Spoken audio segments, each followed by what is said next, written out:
If you're experiencing login failures in FIFA 24, follow these simple steps to troubleshoot and resolve the issue. This guide will help you get back into the game quickly. Step 1. Check server status. Visit the official FIFA or EA Sports website to check if there are any server outages or maintenance updates. If the servers are down, you will need to wait until they are back online. Step 2. Verify your internet connection. Ensure that your internet connection is stable and working properly. You can do this by testing other online services or devices. If your connection is weak, consider restarting your router or connecting via a wired connection.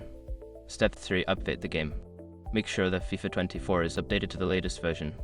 Check for updates on your gaming platform and install any available patches or updates to ensure optimal performance. Step 4. Clear cache.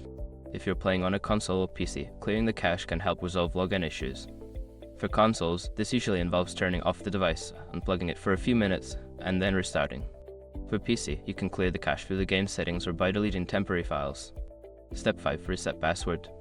If you suspect that your login credentials may be incorrect, try resetting your password. Follow the prompts on the login page to receive a password reset link via email and create a new password. By following these steps, you should be able to resolve login failures in FIFA 24.